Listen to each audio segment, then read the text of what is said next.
Hai teman-teman netizen, selamat datang kembali di video terbaru dari channel YouTube Bola Bung Binder. Saya sengaja tidak upload video kemarin karena saya menunggu hasil akhir dari dua pertandingan sisa per-8 final second leg, yaitu pertandingan dari Barcelona dan juga pertandingan dari Bayern Munchen.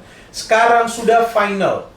Olympique Lyon masuk, Manchester City masuk, Barcelona masuk, dan Bayern Munchen masuk ke fase perempat final. Di video ini saya akan membahas tentang dua klub asal Spanyol, Real Madrid dan juga Barcelona, sesuai dengan video sebelumnya yang pernah saya membuat analisa dari atau tentang kedua klub tersebut dalam lanjutan pertandingan mereka di UEFA Champions League musim ini. Kita ke pertandingan pertama dulu nih teman-teman, Manchester City melawan Real Madrid. Leg kedua, ini pertandingan yang sangat seru yang saya juga menjadi komentator di SCTV di acara siaran langsung tersebut. Oke, City kembali berhasil meraih kemenangan atas Real Madrid dengan skor yang sama seperti second leg, yaitu 2-1. Kalau kita pertama membahas tentang lineup dari kedua tim, ada pergantian yang cukup menarik yang dilakukan oleh kedua pelatih. Dari kubu Manchester City, Pep Guardiola berani memasangkan pemain muda Phil Foden sebagai striker untuk mendampingi Gabriel Jesus dan juga Raheem Sterling. Dari Real Madrid, ada juga satu pergantian yang menarik di depan. Yang dipilih adalah Rodrigo untuk mendampingi Karim Benzema dan juga Eden Hazard. Padahal Rodrigo dalam beberapa pertandingan terakhir tidak menjadi pilihan utama dari Zinedine Zidane. Bahkan ia pernah juga dimainkan di tim Real Madrid Castilla atau turun dari tim senior. Namun di pertandingan yang super penting bagi Real Madrid, Zidane memilih Rodrigo. Memang ini bukanlah pilihan yang salah karena Rodrigo terbukti memberikan assist kepada Karim Benzema. Di belakang, tanpa kehadiran Ramos, yang dipilih sudah pasti adalah Militao, pemain yang lebih dipercaya daripada pemain lainnya oleh Zinedine Zidane, di posisi center back bersama Varane. Hasil akhirnya memang kita tahu 2-1. Secara permainan memang kita tahu ada kesalahan dari Varane yang memberikan peluang bagi City untuk mencetak gol. Yang pertama melalui Sterling, yang kedua melalui Jesus. Karim Benzema seperti biasa bisa diandalkan untuk mencetak gol, tapi ternyata itu tidak cukup bagi Real Madrid. Memang secara kasat mata nih teman-teman, kita melihat bahwa Real Madrid ini kalah hanya karena kesalahan Varane. Itu salah besar. Itu hanya salah satu faktor yang mengakibatkan Real Madrid kalah. Tapi secara taktik, kita perlu mengamati bahwa Manchester City jauh lebih unggul daripada Real Madrid. Taktik seperti apa dari Pep Guardiola?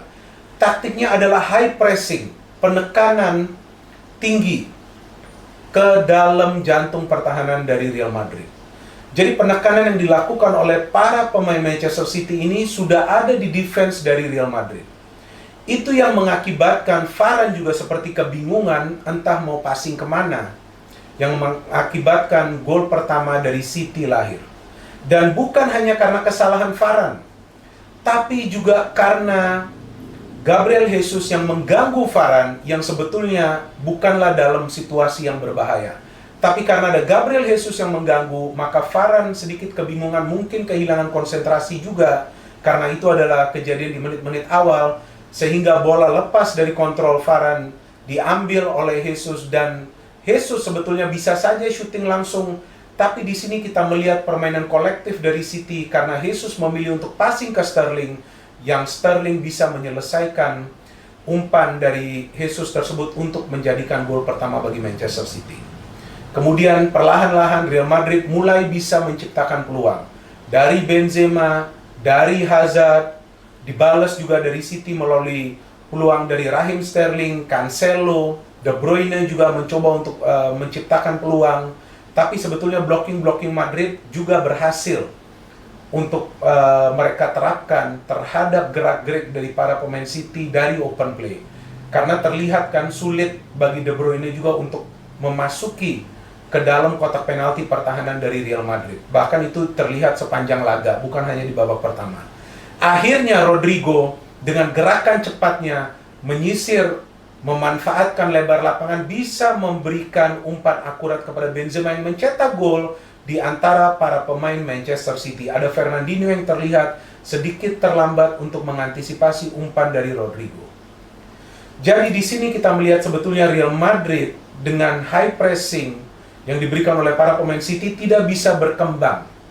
Buktinya terlihat peran dari Luka Modric yang betul-betul dikurung oleh para pemain City, di tengah salah satunya yang saya lihat adalah Gundogan yang bermainnya luar biasa. Ditambah juga dengan Rodri sebelumnya ditarik keluar, bahwa Rodri juga memberikan kontribusi yang luar biasa dengan menutupi area-area yang akan coba dieksploitasi oleh Kroos atau juga Casemiro. Casemiro dinilai tidak bermain sesuai ekspektasi, padahal Casemiro tidak bermain normal seperti biasanya karena Casemiro pun turun untuk melapisi pertahanan. Jadi teman-teman, saya kira kesimpulannya bahwa City menang karena memang mereka menerapkan taktik yang tepat untuk berhasil meredam kreativitas dari para pemain Madrid yang biasanya muncul di tengah dari Modric atau juga dari kedua penyerang sayap mereka. Hanya satu kali Rodrigo bisa memberikan crossing yang akurat yang dimanfaatkan oleh Benzema. Hazard juga tidak bisa terlalu banyak berkreasi dalam pertandingan ini. Sebaliknya kita lihat bahwa kesalahan Varane juga dalam gol kedua yang dihasilkan oleh City juga sama. Sebetulnya Varane tidak berada dalam kondisi yang bahaya, tapi Jesus juga tidak dekat dengan Varane, namun Jesus bisa membaca pikiran dari Varane. Sehingga ketika Varane memberikan back pass yang sebetulnya jaraknya juga cukup jauh dari Courtois, Jesus sudah bisa mengantisipasi hal tersebut, mencuri lagi bola tersebut, dan kali ini mencetak gol bagi Manchester City.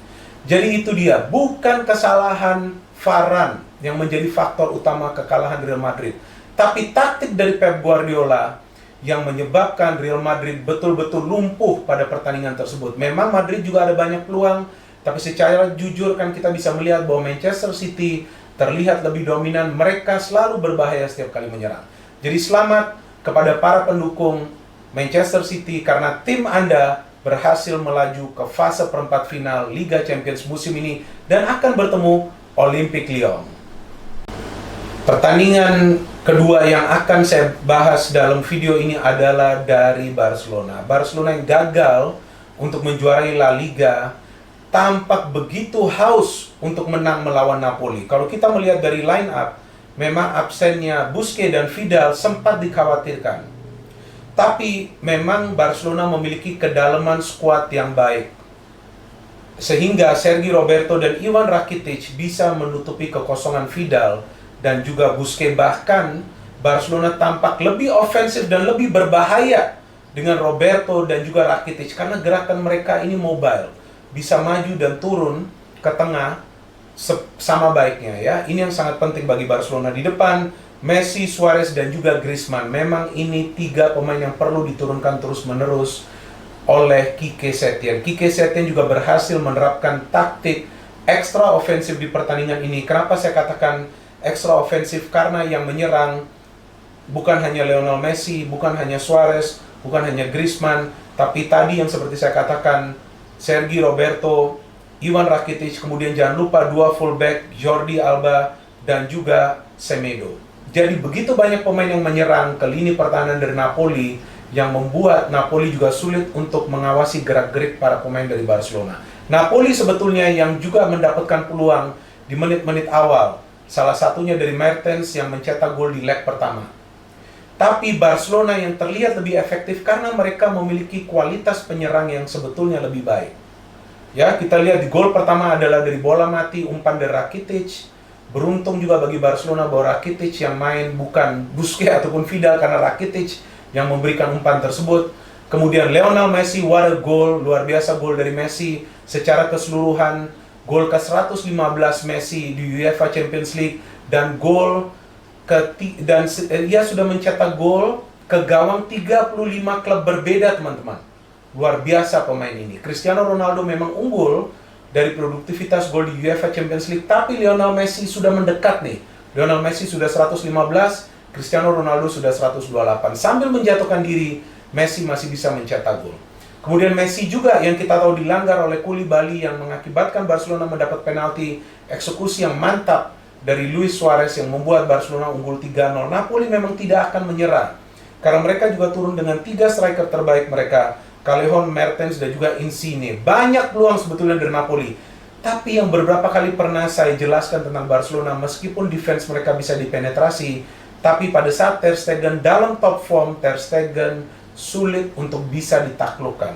Dan terlihat kan pada game ini pun bahwa para pemain Napoli juga tidak bisa mencetak gol dari open play, dan Insigne mencetak gol dari titik penalti. Nah, Gattuso sebetulnya dalam pertandingan ini mencoba untuk menerapkan taktik yang ofensif karena ia perlu mencetak gol. Tapi taktik ofensif tersebut yang sebetulnya menyulitkan timnya untuk melakukan transisi pada saat mencoba bertahan mengantisipasi serangan cepat para pemain Barcelona. Justru saya kira Barcelona bisa menang dengan skor lebih besar lagi.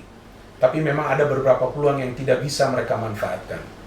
Kesimpulannya bahwa Quique Setién juga berhasil menerapkan taktik yang tepat, yaitu menyerang dari menit-menit awal yang sebetulnya juga mengandung resiko besar karena memang defense Barcelona juga kita tahu tidak sempurna banget musim ini. Bahkan bisa saya katakan labil, kan banyak gol yang mereka kemasukan yang sebetulnya bisa saja diantisipasi oleh Pique atau pemain lainnya, yang dimana kali ini Pique ditemani oleh Langley, yang kita tahu Langley biasa jarang menjadi pilihan dari Quique Setién. Jadi disinilah saya melihat bahwa keberanian Setién untuk menurunkan pemain-pemainnya, versi pilihannya sendiri saya yakin, dan juga permainan ekstra ofensif membuat Barcelona menang telak seperti halnya Bayern Munchen. Tidak seperti City susah payah meraih kemenangan, Juve juga susah payah meraih kemenangan, tersisi pula, tapi kita belum bahas Juve dalam video kali ini. Dan sesuai dengan prediksi saya di video sebelumnya bahwa City akan bisa menang dengan selisih tipis lagi pada leg kedua, dan betul mereka menang. Dan juga saya simpulkan pada video sebelumnya bahwa Barcelona akan aman menang melawan Napoli, dan betul Barcelona menang aman. Barcelona akan bertemu dengan Bayern Munchen di fase perempat final. What a game it will be. Dan Manchester City akan ketemu Lyon di game selanjutnya di perempat final. Dan saya kira salah satu tim nih, teman-teman, apakah itu City ataupun Barcelona, berpeluang besar menjadi juara Liga Champions musim ini. Karena penampilan kedua tim menunjukkan efektivitas mereka di depan mulut gawang tim lawan, dan juga keberanian mereka untuk menerapkan strategi ekstra ofensif. Selamat kepada para pendukung Barcelona, karena tim Anda sudah melaju ke fase perempat final. Kita tunggu lagi aksi atau penampilan dari Barcelona dengan Lionel Messi-nya, dan juga aksi dan penampilan dari City dengan De Bruyne-nya. Ini dua pemain yang bisa saja terpilih sebagai pemain terbaik ya tahun ini jika Ballon d'Or diselenggarakan. Dan juga Lewandowski, jangan lupa, yang terus mencetak gol bagi Bayern Munchen. Dan saya juga ingin mengucapkan terima kasih kepada teman-teman yang telah support ke channel YouTube Bola Bung Binder. Ayo tekan tanda like, berikan komen-komen yang positif, dan jangan lupa juga share video kita jika Anda menganggap bahwa video ini mengandung wawasan yang memang bermanfaat bagi kalian semua. Dan seperti yang selalu saya tegaskan, di video ini saya akan selalu memberikan knowledge, saya akan selalu memberikan hal-hal yang positif. No hate, only football, salam sepak bola.